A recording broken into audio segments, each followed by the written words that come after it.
Ya, shalom Bapak Ibu Saudara sekalian, dimanapun berada. Mari kita akan kembali belajar firman Tuhan. Mari kita membuka di dalam Mazmur pasal yang ke-118. Satu perikop yang sangat indah dalam pasal ini, tapi kita akan membaca beberapa ayat. Mazmur pasal 118. Judul perikopnya adalah nyanyian puji-pujian.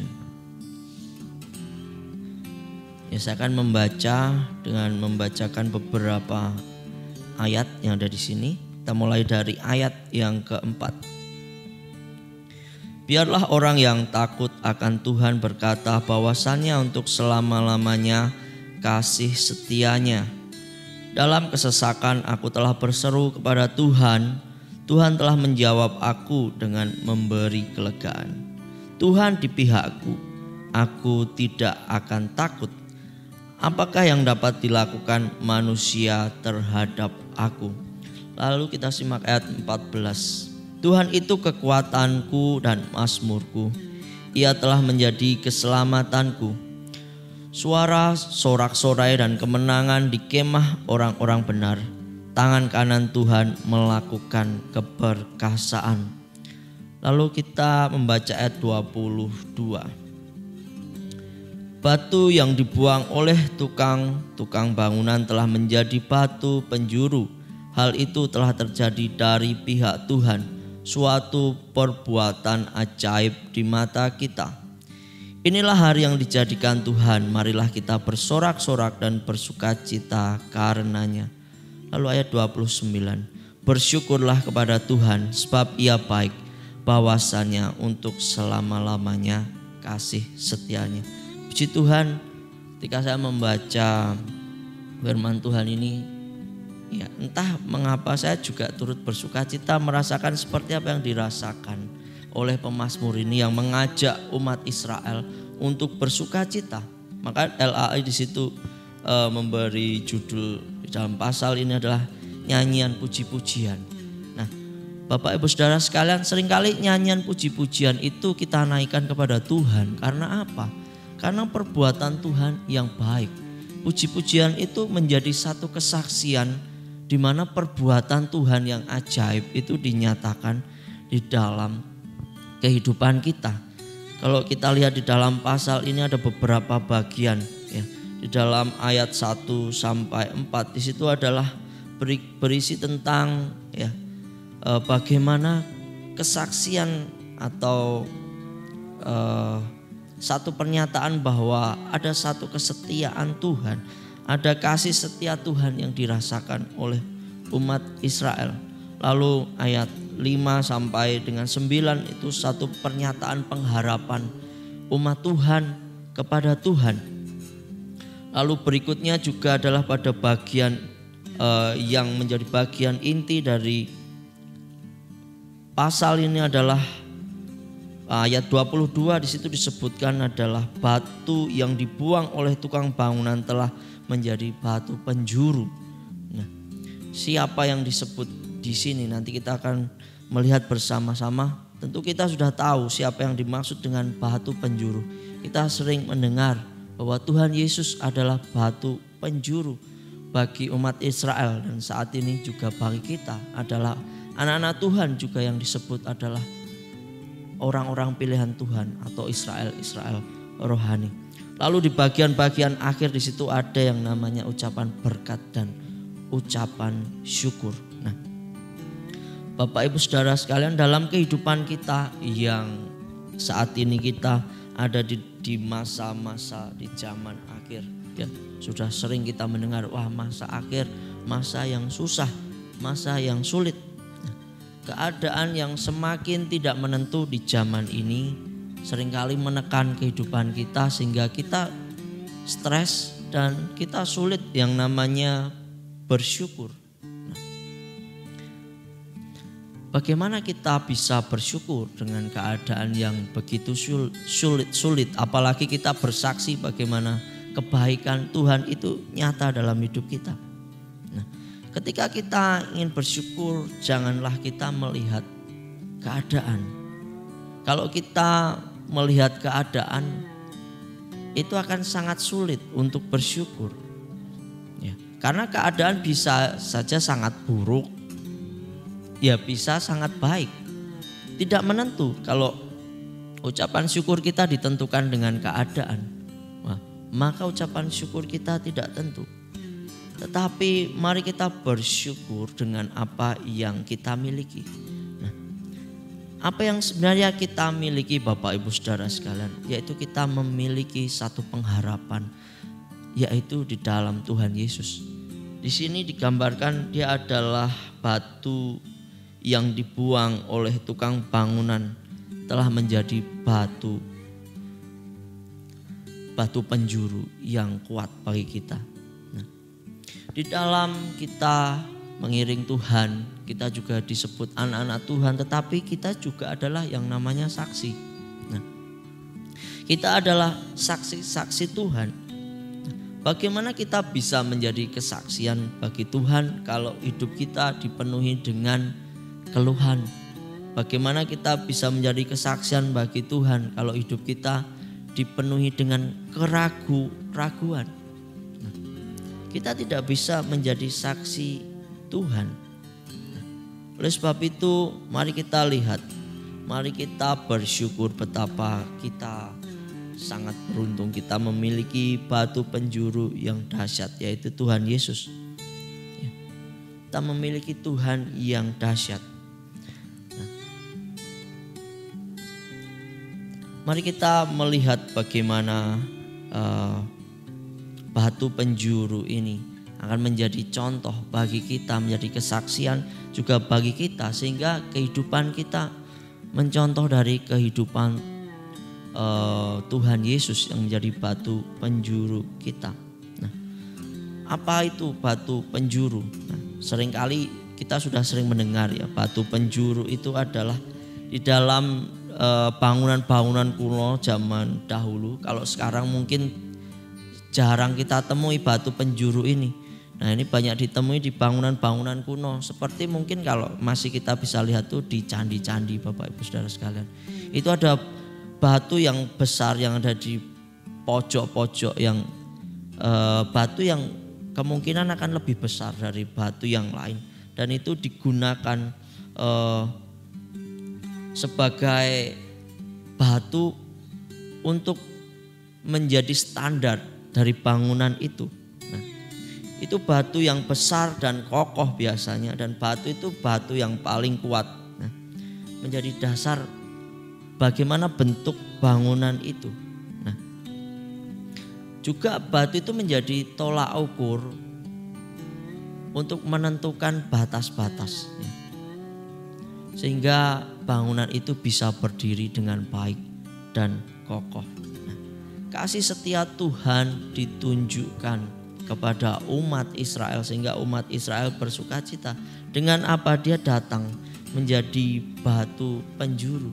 Nah, tetapi ini di dalam Mazmur ini luar biasa. Ini merupakan satu nubuatan yang belum terjadi, tetapi digenapi di dalam perjanjian baru. Kita bersukacita karena kita merasakan penggenapan janji itu. Tetapi luar biasanya adalah ya umat Israel ini mereka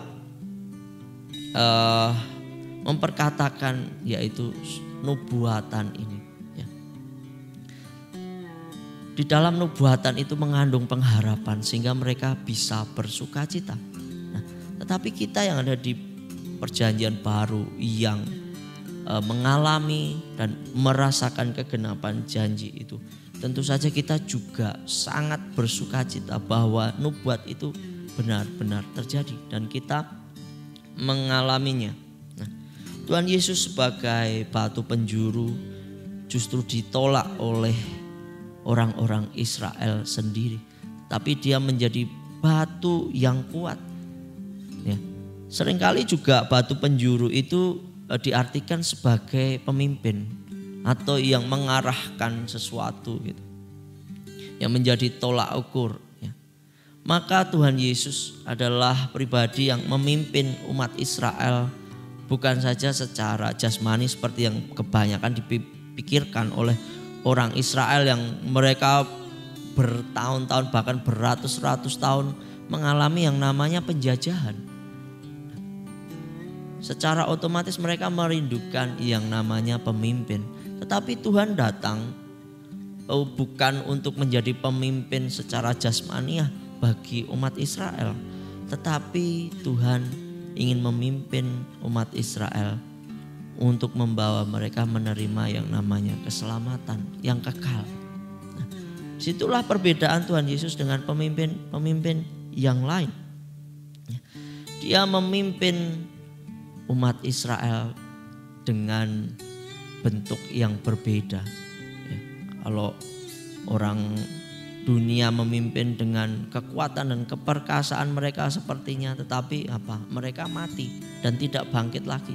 Tetapi Tuhan Yesus, dia yang dianiaya, dibuang, direndahkan, bahkan kalau kita melihat bagaimana kematian Tuhan Yesus adalah bukan kematian seperti orang yang layak, tetapi kematian yang hina. Dikatakan kayu salib itu adalah siksaan yang hina, yang berat. Itu gambaran betapa dosa manusia itu hina dan berat. Tetapi itu ditanggung oleh Tuhan Yesus. Dia bukan pemimpin yang digambarkan seperti pemimpin-pemimpin dunia yang memiliki kekuasaan yang hebat. Tetapi mereka mati dan tidak bangkit lagi. Tetapi Tuhan Yesus seakan-akan dia lemah, dia dibuang, dia disingkirkan. Tetapi dia telah menjadi batu penjuru yang kokoh, menjadi sumber keselamatan umat manusia. Terutama yang pertama bagi umat Israel tentu saja, tetapi juga bagi kita semua bangsa-bangsa lain yang akhirnya juga turut menjadi bagian ketika kita percaya kepada Tuhan Yesus. Semua orang yang percaya kepada Tuhan Yesus yang memiliki iman seperti iman Abraham, sebut keturunan Abraham, juga kita disebut berarti adalah umat Israel secara rohani. Luar biasa janji Tuhan kepada umat Israel juga kepada kita.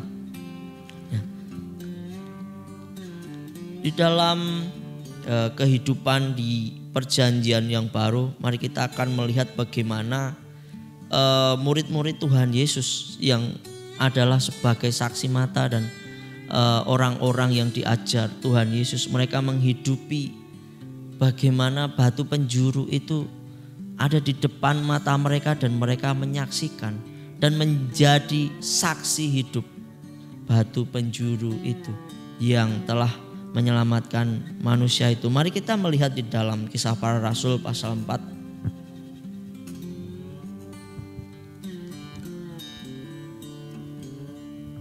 Kisah Para Rasul pasal 4, kita melihat di dalam ayat 11 sampai 12, lalu 19 sampai 22.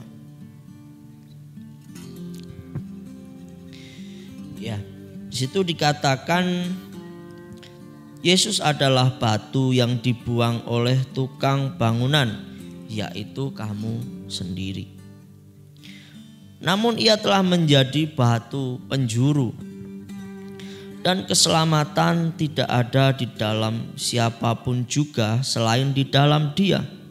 Sebab di bawah kolong langit ini tidak ada nama lain yang diberikan kepada manusia yang olehnya kita dapat diselamatkan.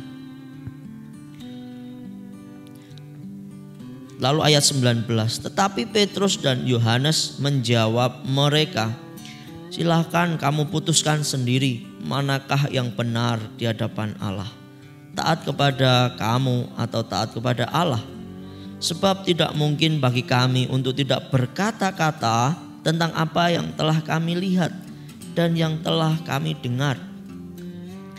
Mereka semakin keras mengancam rasul-rasul itu, tetapi akhirnya melepaskan mereka juga, sebab sidang tidak melihat jalan untuk menghukum mereka, karena takut akan orang banyak yang memuliakan nama Allah berhubung dengan apa yang telah terjadi.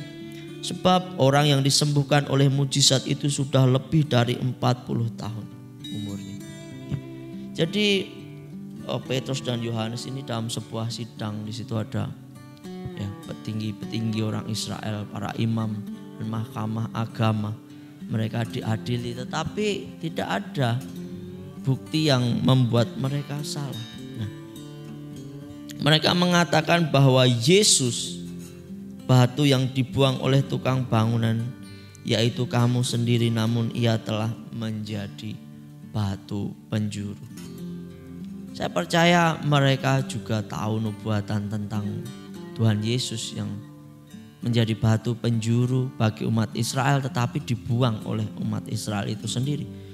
Ya, kalau kita lihat di sini murid-murid Tuhan ini karena di dalam Injil yang bagian-bagian terakhir juga sudah dikatakan pikiran mereka terbuka dan mereka mengerti kitab suci. Akhirnya mereka mengerti hal-hal tentang nubuatan-nubuatan mengenai Tuhan Yesus. Dan mereka bisa bersaksi bagaimana nubuatan itu benar-benar digenapi. Yaitu Tuhan Yesus adalah yang sebenarnya dinanti-nantikan oleh orang Israel. Tetapi dia berkata, justru dia itu yang kamu buang.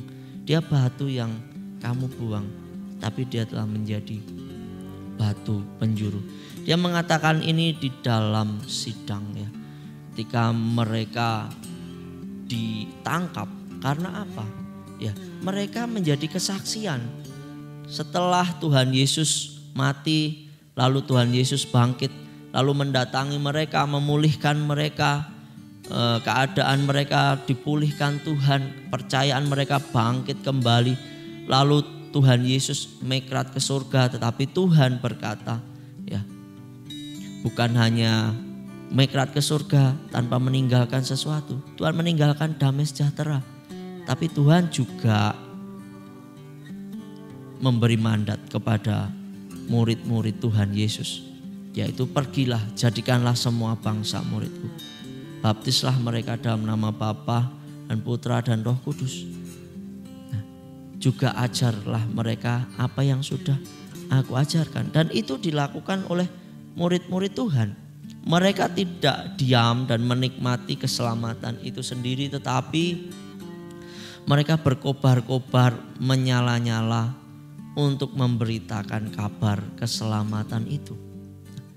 Oleh sebab itu, ya, kalau dikatakan di situ mereka menyembuhkan orang-orang yang perbuatan itu mencolok mata, yang tidak bisa disangkal.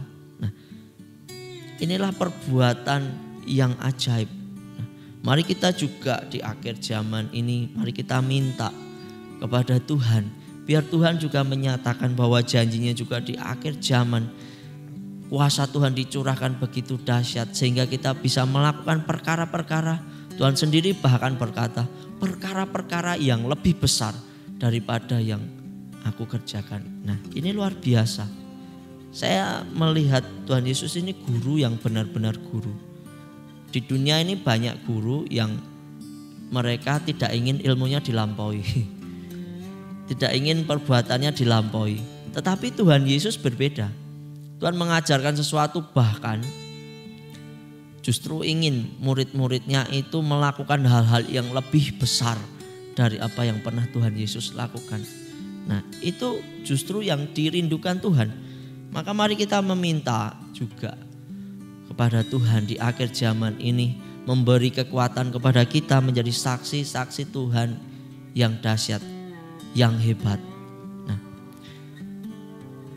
mari kita belajar dari batu penjuru ini. Dikatakan batu penjuru itu adalah sebuah batu yang besar. Artinya dia batu yang kuat. Kita punya pegangan yang kuat, batu yang besar. Artinya batu itu begitu kokoh. Kalau kita melihat murid-murid Tuhan Yesus, mereka tidak takut pada imam-imam yang sedang mengadili mereka. Ya, mereka tidak takut pada kedudukan para imam-imam itu. Bukan berarti mereka tidak hormat. Buktinya mereka hormat. Mereka tidak melakukan yang aneh-aneh, tetapi mereka sadar bahwa ada kuasa yang lebih besar daripada mereka. ada batu yang lebih besar daripada batu yang lain, yaitu Tuhan Yesus. Maka mereka tidak takut. Apapun di depan mereka memiliki batu yang lebih besar. Nah, kalau kita mungkin ya waktu dulu kecil suka mainan lempar-lemparan, ya kadang bahaya juga. Tetapi itu yang terjadi dulu waktu SD, ada mainan lempar-lemparan. Nah, siapa yang punya batu paling besar ya paling mengerikan, ya paling mengerikan. Pasti tidak takut dengan batu-batu yang lebih kecil. Nah, para murid Tuhan juga sadar mereka memiliki Tuhan Yesus, merupakan batu yang lebih besar dari batu-batu yang lain. Sehingga mereka memiliki kepercayaan diri. Mereka punya Tuhan yang besar. Nah, itulah sebabnya juga dalam kehidupan kita mari kita juga sadari. Ketika kita menghadapi satu kesulitan, problem, masalah, sehingga itu mungkin membuat kita justru sulit menyaksikan akan kebaikan Tuhan, sulit bersyukur. Mari kita hancurkan masalah itu dengan batu penjuru yang besar itu. Bahwa kita memiliki Tuhan yang besar, kita memiliki pengharapan yang besar di dalam Tuhan. Sehingga kita mampu untuk bersyukur, mampu untuk menaklukkan keadaan yang sulit di depan kita. Nah, lalu yang kedua adalah batu penjuru itu adalah batu yang kokoh. Nah, mengapa dikatakan kokoh? Dikatakan batu penjuru itu sebelum dikatakan Petrus dan Yohanes. Nubuatan itu sudah ada di zaman Daud. Ketika dikatakan di dalam Mazmur, ya, bahwa akan ada batu penjuru bagi umat Israel. Nah, dikatakan itu perbuatan Tuhan, bukan perbuatan manusia. Artinya Tuhanlah yang berkehendak untuk menjadi batu penjuru bagi orang Israel. Tuhan sendiri yang berkehendak. Seperti ketika Tuhan melepaskan umat Israel dari Mesir, dikatakan di situ Dia memimpin mereka dengan tangan yang teracung. Artinya Tuhan itu memiliki sesuatu yang kokoh, janji-janjinya kokoh. Nah, nubuatan itu juga merupakan sebuah pengharapan yang mengandung janji, dan ternyata janji itu digenapi. Dan Yohanes dan Petrus mereka adalah saksi mata dan mereka mengalaminya. Sehingga iman mereka menjadi kokoh karena firman Tuhan itu iya dan amin. Nah, Bapak Ibu Saudara sekalian, mari kita ketika kita lemah, mari kita melihat ada batu penjuru yang kokoh, yang memiliki firman Tuhan yang iya dan amin. Bahkan nubuatan itu sejak zaman purbakala, sejak zaman nabi-nabi sudah ada, tetapi kita melihat digenapi di dalam Tuhan Yesus. Maka itulah mengapa kita tidak boleh menjadi lemah. Kita harus juga menjadi kokoh seperti Tuhan Yesus yang kokoh menanggung penderitaan. Ketika Dia harus disiksa, dihina, direndahkan, Dia tidak membalas, tetapi Dia menjadi pribadi yang sangat kuat sekalipun secara manusia ya lemah. Ya, tadi di doa pagi Mas Kartiko mengatakan bahwa Dia jatuh bahkan ketika memikul salib, tetapi ada Simon Kirene yang menolong Dia. Secara manusia Tuhan Yesus juga memiliki tubuh yang bisa lapar, lemah, sakit. Nah, justru dalam kemanusiaan itu pengorbanan itu menjadi sempurna, menggantikan kemanusiaan kita yang bobrok, yang lemah dan yang tidak berdaya itu. Nah, tetapi Dia tetap kokoh sampai mati di kayu salib, dan akhirnya Beliau berkata sudah selesai.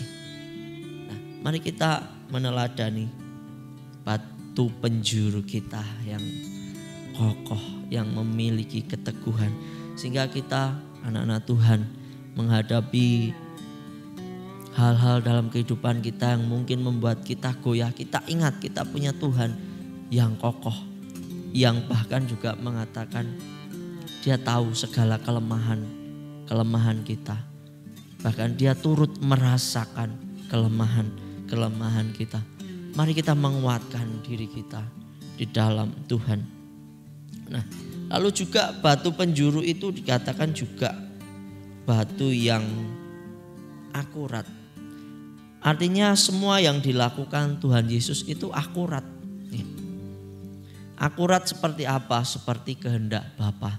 Tuhan mengatakan aku tidak melakukan segala yang aku lakukan ini dengan kehendakku sendiri. Tetapi dengan kehendak Bapa yang akurat. Sehingga sesuatu yang akurat itu menghasilkan sesuatu yang baik. Ketika kita bisa mengukur sesuatu dengan akurat, ya, maka kita akan yakin. Ya. Kalau kita tidak akurat, misalnya contoh tentang akurat, ya. Misalnya kita memanah satu bidikan, dan bidikan kita itu ternyata tidak akurat. Kena atau tidak, kita tidak yakin. Nah, kalau kita berburu, kita memiliki senjata yang akurasinya baik, maka kita akan lebih pede, pasti kena nanti, pasti kena. Ya. Kalau di dunia militer ya ada alat-alat perang yang memiliki akurasi yang berbeda-beda. Nah, ternyata Indonesia itu dahsyat dan luar biasa juga. Mereka membuat senjata yang ternyata akurasinya itu terbaik di dunia. Nah, saya lupa namanya, tapi saya pernah membaca ternyata Indonesia memiliki satu senjata yang dibuat oleh orang Indonesia sendiri dan itu akurasinya terbaik di dunia. Ketika kita memiliki senjata yang seperti itu, kita lebih pede tentu saja untuk memburu, misalnya untuk berburu. Ya. Maka kita akan lebih yakin bahwa kita akan mendapat buruan. Tuhan Yesus memiliki keakuratan di dalam melaksanakan kehendak Bapa, melakukan firman Tuhan. Demikian juga Bapak Ibu Saudara sekalian dalam hidup kita, mari kita belajar juga untuk melakukan tepat segala firman Tuhan. Sehingga kita yakin dengan apa yang kita lakukan itu nanti tepat sasaran. Nah, kalau kita melakukan kehendak dan rencana Tuhan, kita percaya ada penyertaan Tuhan. Kita percaya ada hasil yang luar biasa. Katanya proses tidak mengkhianati hasil. Proses tidak mengkhianati hasil. Kalau di dalam proses kita menjadi orang-orang yang akurat, tepat di dalam melakukan kehendak Tuhan, ya kita percaya pasti hasilnya luar biasa. Kalau kita rindu, ya di dalam pekerjaan kita mengalami peningkatan, ya tentu saja kita harus mulai mengukur akurasi atau ketepatan kita bertindak. Kalau di dalam pelayanan kita ingin hasilnya juga baik, kita mulai ya mengukur seberapa akurat yang kita kerjakan. Nah, ini menjadi peringatan bagi kita atau juga pembelajaran agar kita juga melihat apa yang sudah kita lakukan, apakah yang kita lakukan itu akurat sehingga hasilnya nanti baik. Lalu juga batu penjuru itu adalah batu yang menjadi tolak ukur. Nah, Tuhan Yesus adalah tolak ukur kita, bukan dunia ini. Tuhan selalu memberi contoh bahwa kehidupan ini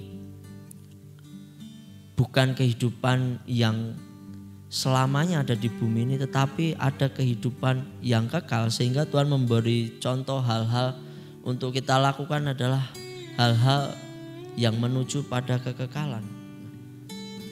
Kalau kita melakukan hal-hal duniawi itu sifatnya sementara dan kita nikmati itu di dunia ini. Tetapi Tuhan mengatakan, ya firman Tuhan mengatakan bahwa pikirkanlah perkara-perkara yang ada di atas di mana Tuhan ada.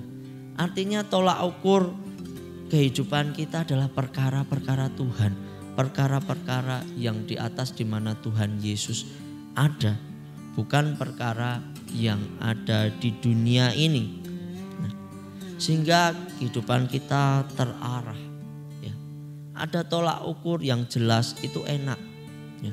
Kalau tidak itu sulit. Contohnya di dalam pekerjaan misalnya, dia ada job desk di dalam perusahaan itu.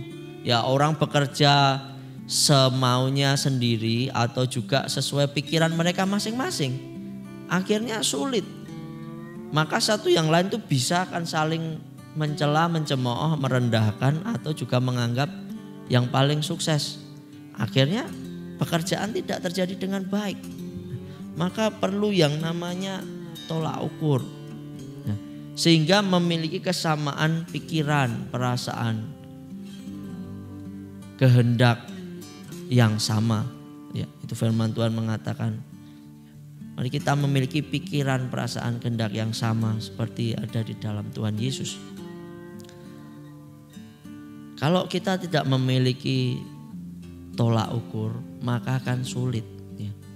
Kita akan merasa melakukan sudah yang terbaik, tetapi padahal mungkin belum. Nah, tetapi tolak ukur yang jelas membuat kita yakin, membuat kita akan melaju semakin baik di dalam kehidupan kita. Lalu yang terakhir, ketika kita melihat batu penjuru, itu adalah batu yang memimpin. Artinya kita memiliki pemimpin. Nah, sehingga kita tidak salah arah. Kita ingat Tuhan Yesus adalah pemimpin kita, atau juga dikatakan batu penjuru yang menyusun bangunan yang menjadi batu yang kokoh, dan juga ada batu-batu yang lain tersusun sehingga bangunan itu tersusun dengan baik. Itu gambaran sebagai gereja Tuhan. Tuhan Yesus adalah pemimpin, tetapi kita ini adalah anggota tubuh. Nah, Tuhan Yesus yang memimpin kita, sehingga kita tidak perlu takut kemana Tuhan akan membawa kita. Mari kita ikut. Karena kita memiliki pemimpin. Nah, kita tidak perlu khawatir, ya, karena pemimpin juga memberi kita yang namanya visi. Orang yang berjalan tanpa visi tidak terarah. Tetapi kita memiliki visi, yaitu kita menjadi orang-orang yang dipanggil Tuhan keluar. Dikatakan orang-orang Kristen, ya, adalah orang-orang yang dipanggil keluar seperti tentara yang mereka memiliki kemampuan khusus. Ya, untuk apa? Untuk menjadi saksi-saksi Tuhan. Kita dibebaskan dan dilepaskan dari setiap dosa-dosa kita, dan kita dibawa Tuhan menjadi umat Tuhan yang menjadi kesaksian bagi nama Tuhan. Nah, luar biasa. Inilah yang bisa kita pelajari dari batu penjuru, yaitu Tuhan Yesus, yang disia-siakan oleh orang-orang Israel, tetapi dialah batu penjuru. Baik itu bagi orang Israel, tetapi bagi seluruh dunia, orang yang percaya kepadanya akan diselamatkan. Maka mari Bapak Ibu Saudara sekalian, apapun keadaan kita, mari kita ingat batu penjuru kita. Mari kita juga ingat bahwa kita adalah orang-orang yang dipanggil Tuhan untuk menjadi saksi Tuhan. Sehingga mari kita bersyukur. Di dalam Mazmur yang tadi kita baca, kenapa diawali dengan kesaksian ucapan syukur? Ya. Karena kita adalah saksi-saksi Tuhan, kita memberitakan kesaksian kebesaran Tuhan. Ya. Maka itu biar menjadi yang terdepan di dalam kehidupan kita. Apapun keadaan kita, mari kita terus bersemangat, terus kuat di dalam Tuhan untuk menjadi orang-orang yang bersaksi bagi nama Tuhan. Seperti juga dilakukan oleh murid-murid Tuhan Yesus yang mereka tidak terhentikan. Bahkan sampai mereka mati menjadi martir. Mereka jadi saksi-saksi Tuhan yang kokoh, yang teguh, yang kuat. Ya puji Tuhan, biarlah firman Tuhan ini menjadi berkat bagi kita semua.